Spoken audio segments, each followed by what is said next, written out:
بسم الله الرحمن الرحيم. الرحمن علم القرآن، خلق الإنسان علمه البيان. الشمس والقمر بحسبان، والنجم والشجر يسجدان. والسماء رفعها ووضع الميزان، ألا تطغوا في الميزان. وأقيموا الوزن بالقسط ولا تخسروا الميزان. والأرض وضعها للأنام، فيها فاكهة والنخل ذات الأكمام. والحب ذو العصف والريحان، فبأي آلاء ربكما تكذبان. خلق الإنسان من صلصال كالفخار، وخلق الجان من مارج من نار. فبأي آلاء ربكما تكذبان. رب المشرقين ورب المغربين، فبأي آلاء ربكما تكذبان. مرج البحرين يلتقيان، بينهما برزخ لا يبغيان. فبأي آلاء ربكما تكذبان. يخرج منهما اللؤلؤ والمرجان، فبأي آلاء ربكما تكذبان. وله الجوار المنشآت في البحر كالأعلام، فبأي آلاء ربكما تكذبان. كل من عليها فان، ويبقى وجه ربك ذو الجلال والإكرام. فبأي آلاء ربكما تكذبان. يسأله من في السماوات والأرض كل يوم هو في شأن. فبأي آلاء ربكما تكذبان. سنفرغ لكم أيها الثقلان.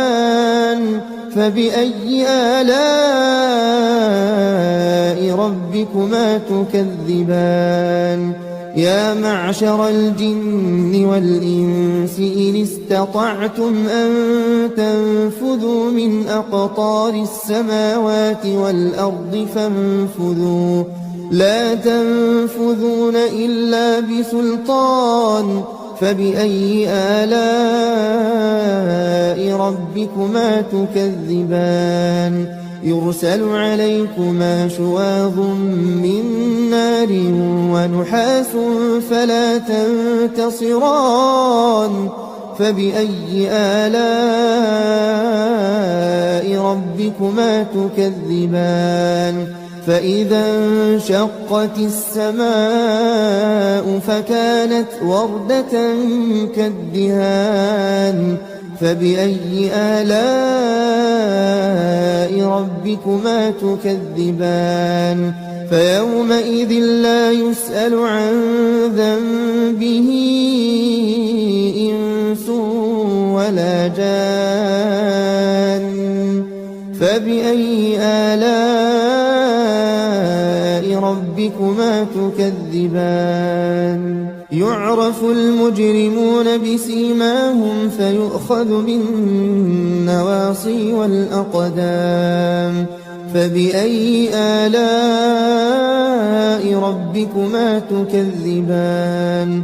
هذه جهنم التي يكذب بها المجرمون، يطوفون بينها وبين حميم آن. فبأي آلاء ربكما تكذبان. ولمن خاف مقام ربه جنتان فبأي آلاء ربكما تكذبان ذواتا أفنان فبأي آلاء ربكما تكذبان فيهما عينان تجريان فبأي آلاء ربكما تكذبان فيهما من كل فاكهة زوجان فبأي آلاء ربكما تكذبان متكئين على فرش بطائنها من استبرق وجنى الجنتين دان فبأي آلاء ربكما تكذبان فيهن قاصرات الطرف لم يطمثهن إنس قبلهم ولا جان فبأي آلاء ربكما تكذبان كأنهن الياقوت والمرجان فبأي آلاء ربكما تكذبان هل جزاء الإحسان إلا الإحسان فبأي آلاء ربكما تكذبان ومن دونهما جنتان فبأي آلاء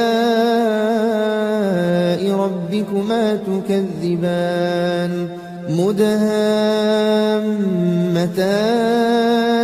فبأي آلاء ربكما تكذبان فيهما عينان نضاختان فبأي آلاء ربكما تكذبان فيهما فاكهة ونخل ورمان فبأي آلاء ربكما تكذبان فيهن خيرات حسان فبأي آلاء ربكما تكذبان حور مقصورات في الخيام فبأي آلاء ربكما تكذبان لم يطمثهن إنس قبلهم ولا جان فبأي آلاء ربكما تكذبان متكئين على رفرف خضر وعبقري حسان فبأي آلاء ربكما تكذبان تبارك اسم ربك ذي الجلال والإكرام